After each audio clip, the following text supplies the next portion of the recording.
Okuwamba abantu mu Uganda kwanyitira ennyo mu mwaka gwa 2019 ng'eggwanga lyeteekerateekera okugenda mu kalulu ka bonna ak'omwaka 2021 era nga bamu abawambibwa mu kiseera ekyo abamu tebakubwangako kya mu lubaale. Abantu abagambibwa okubanga bawambibwa bali 19 okuli John Bosco Kibalama n'abalala ng'ensonga zino zizo zoogeza bannayuganda ebikankana nga zaatuukako ne mu paalamenti ekyaviirako ababaka ba paalamenti abali ku ludda oluvuganya gavumenti okusuula wansi ebikola ne beekandaga okufuluma paalamenti eno. And you can see, for example, if you can read, Kibalama John Bosco, abducted on 3rd of June 2019 from Kanyanya, Gayaza Road. Now, how do you trace for Kibalama? These people, most of them are in Kitalia, maximum,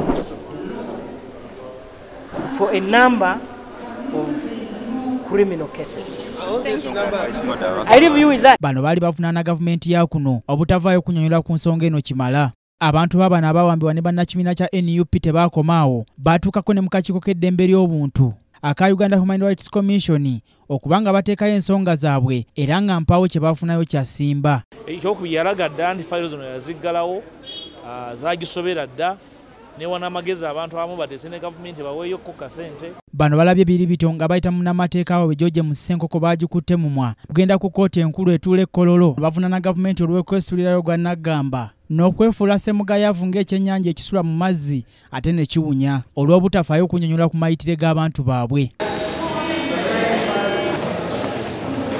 Olukangaga lwamanya getulabyeko awerera ddala 30 nga ku lukangaga kuno kuliko amanya 18 agaba abantu ababuzibwawo saako n'abantu 12 ab'abantu bano. Bano abadde bakulukusa amaziga mu kuteekayo omusango gwabwe guno baagala kkooti eno ekake gavumenti okuleeta abantu baabwe oba balamu oba baffu. Kubanga mwami Kibalama gwe bagamba nti taliiwo, mwami Kibalama pasipoti ye weeri batugamba teyeexistinga, ono omwami Nsubire eno pasipoti ya Uganda. Munnayuganda kati bw'aba yafuluma simanyi kiki yakozesa. Pasipoti ye weeri, national ID ye weeri. Batuuka n'okundeetera omusajja wesitamanyi gwe bagamba nti ye bba wange naye nga nze omusajja wange nali maze naye emyaka 8 nali mumanyi essaawa ne bw'omuleeta mumanyi nga ne bwe mutunuza mabega mumanyi omusajja wange. Nawaba omusango ku Jinja Road ne reference njirina ntambudde buli wamu batufeze ne ssente omusajja abuze. Bana mutuyambe mutulekulira abaana oba baliyo oba baafwa tumale gaziika balizazi obunanga ku magombe wamana nti omwana wange namutaga naye bana tuliguma tutya abaana baife okubulira eyo gye tutaidiye bajja. Bana mutuyambe tuli kunoonya abaana tutambula nga tulira nga tulwanirira obanga olwanirira ddembe naye nze ndaba eddembe liweddewo oba terikyaliwo.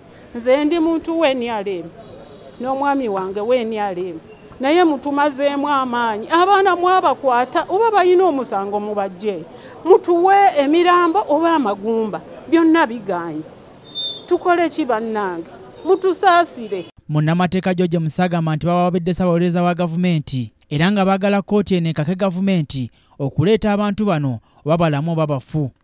Kati kkooti kye kiddukira ekisembayo omuntu anoonya obwenkanya bwe tuba tukyalowooza mu ssemateeka gy'ali.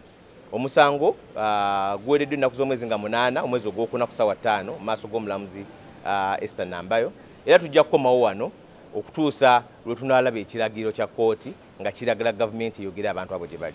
Agamba nti bagezezaako amakubo gonna gamba ng'okulopa ku poliisi ezitali zimu era ng'omu ku bujulizi baleese ze statement abantu bano ze baze bakola ku poliisi ez'enjawulo saako n'ebigambo ebizo byogerebwa abakungu ba gavumenti ku nsonga eno. Abamu kkooti zaawadda n'ebiragiro ebibayimbula byonna tubitadde mu maaso ga kkooti obujulizi bututadde mu maaso ga kkooti era nga kye twagala kkooti eragire gavumenti eyogere abantu bano gye bali oba gavumenti eneetugamba nti bagenda ku kyeyo ereeta obujulizi. Bagamba nti abantu bano baaleka obuvunaanyizibwa obutali bumu gamba ng'okuweerera abaana n'okulabirira famire zaabwe wabula nga kati obuvunaanyizibwa buno bubayinze. Ne bamutwala abasajja baali amudi nga balina emuntu osobola kungamba nti nno Bobi Wine ate yalina drone ate yakwata abawagizi be emisana tukunga alina emuntu lwaki bamukwata nazo ne bazimuggyako alina abaana ye yali mpagiro waga mu famire yaffe nga ffenna yatulabirira ye yatukuza mwandikire muti abakazi bano nga bali bubi omukazi ono omukaire nga ali bubi amaani gamuwaire tikasobola kubakasa kulimira abantu bikado abaana benda okusoma baki kimutuyamba bana mumala gaziika abaana balira baba gaibe bicho neigulo ninze nga kwentaire omwana wange tidde musango gwe yaisa kanya badda batya ku ssomero bagenda atwala kine right now nebuuza ngenda bazza ntya ku ssomero ndi mukazi omulimu gwenkwate kusaba kuyimizawo famire y'abaana basatu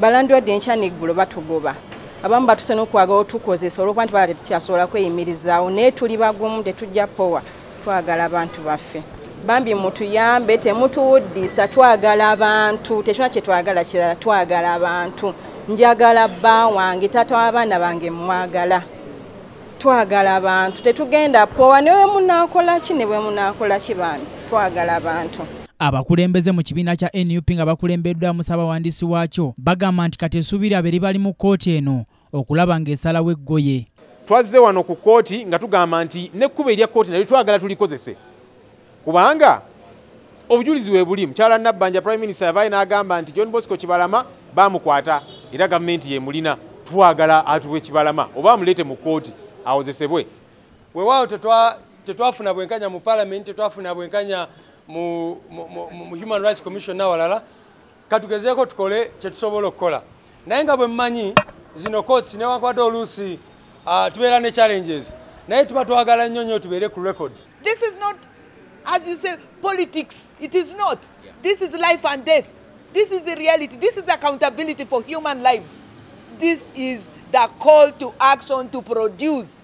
If not to produce, at least give us the answers. Give us the bodies. Akulira oludda oluvuganya gavumenti mu Paalamenti Joel Ssennyonyi ne David Luisi Rubongoya bagamba nti kati omuwendo gw'abantu abawambibwako abantu baabwe buli lukya gweyongera kakati balina abantu 180 be bagamba nti bakyasobola kubeezaawo wano basabidde abantu abasobola okubaako kye bakola ku nsonga eno okubadduukirira ya school fees ebyende n'ebirala naye abantu bano ne wabikola byonna ebyo nga tebalaba ku muntu waabwe kuba omuntu waabwe kyekisinga kibaagala ekisinga ne sente n'ebirala of course yes nga tulina okubayambako naye kye basinga okwetaaga kwe kulaba abantu baabwe abo baliwa maaso n'okukubiriza bannayuganda bonna abali eyo abasobola okuyambako ku families zino ez'abantu bano abali wano n'abo bali mu makomera banange mujje mutukwatirewo kubanga abantu bangi nnyo. Kigambibwa nti abantu bano abamu bawambibwa mu mwaka gwa 2019 nti batambudde okutuuka obwoyo okubagwa ku magulu nga bagenda ku poliisi ezitali zimu ne mu yafeesi ezitali zimu wabula nga mpaawo kikolebwa n'olwekyo ensonga lwaki baddukidde mu kkooti eno okulaba ng'ekaka gavumenti okuleeta abantu baabwe bano oba balamu oba baffu era kkooti etaddewo ng'ennaku z'omwezi 8 omwezi ogwokuna omwaka guno bajje mu kkooti eno olwo gavumenti esobole okwewozaako ku nsonga eyo nze omulangira Junju Moses KTV amalindiriro.